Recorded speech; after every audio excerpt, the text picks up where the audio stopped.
life by vision, and had a vision of what it was really on the planet to try and do. And it started at 65 years ago and still working at it. And I like to believe that actually we're getting closer to accomplishing something, and within months or so of making some kind of an impact.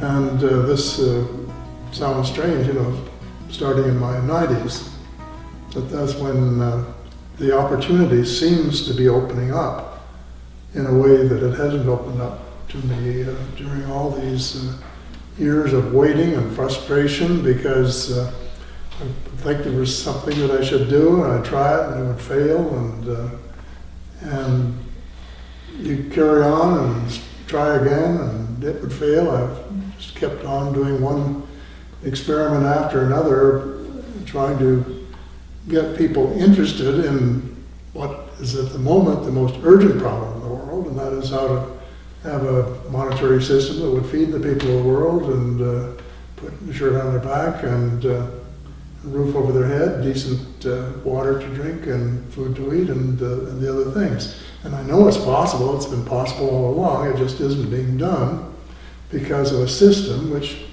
very deliberately is exclusive and concentrates wealth in very, very few hands to a very, very large extent. I mean, some of the fortunes that have been amassed by people at the top of the banking apex are just indescribable.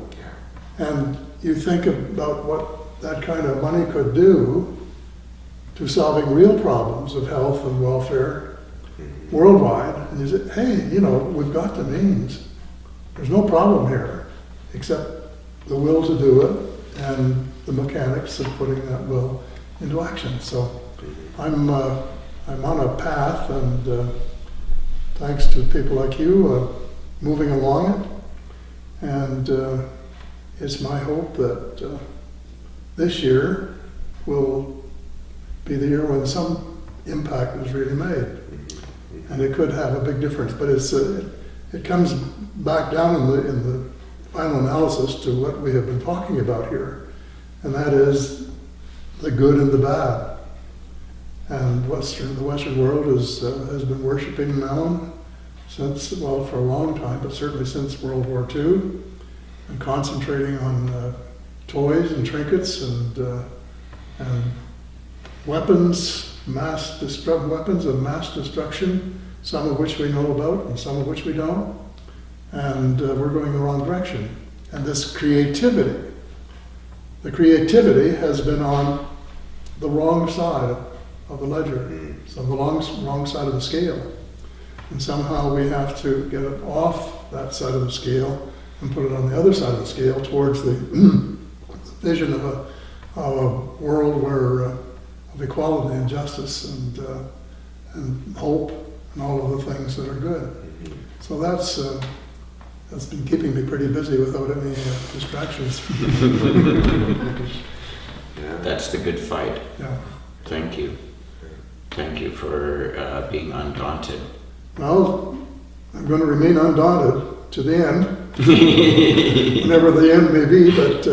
it's the beginning.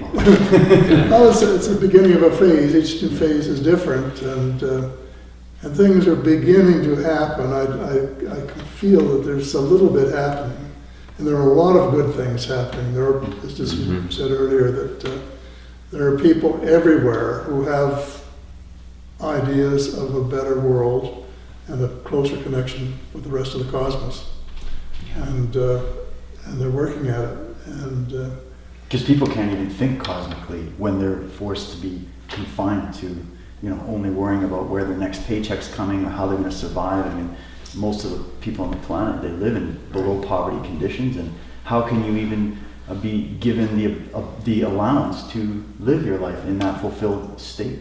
So it's good that we're seeing more people that are aware of that, and they're in their own individual way putting their effort forward to try to change that. And I agree. I gotta stay optimistic that we're in that time of change. I think the ancients prophesied about it. They knew that this sort of era was going to be special in the sense that more information was going to be made available. People were going to be more aware of these things.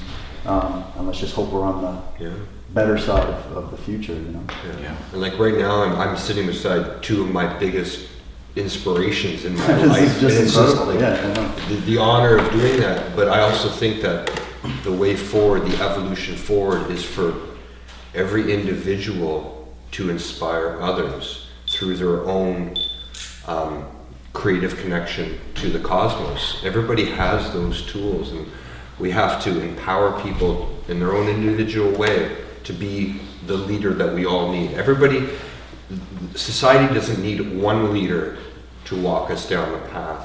Everybody has to be a leader, and everybody has to have enough courage to inspire everyone else around them. And it's not picking this person or that person or this woman or that man to be the inspiration or to take the lead. We all have to move forward together in order to get this done, and I think that's essential. That actually just fired a question. I have. Before you go, Oh, I sorry, was go going to ahead. say Nelson Mandela had a good formula, each one teach one. Yes. And he Yeah. did that when he was in prison, and it had a remarkable effect. Wow. Just, you know, and of course, that spirit manifested itself after he was freed and took over as president.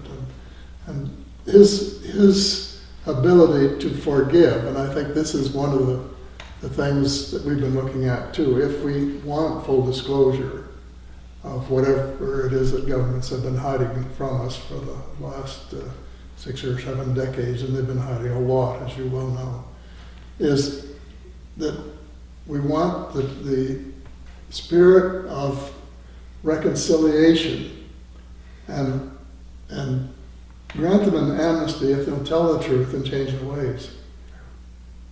Because, and this too came from our extraterrestrial friends through Jim Sparks, who has been abducted more times than just about anybody, and who learned one of their languages.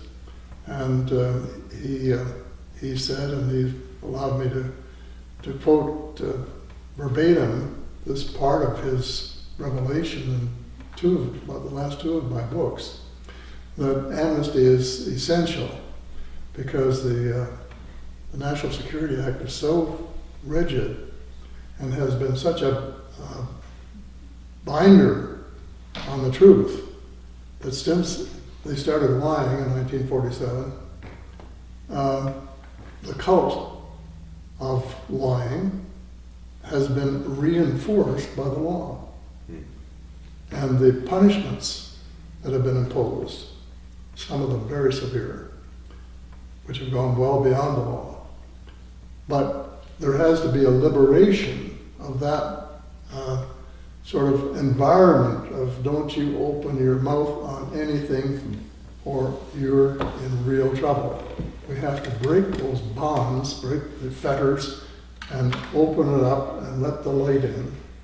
And then go back and start at the beginning and say, no, these are the things that happen, these are the things that are happening, and then these are the things that should happen.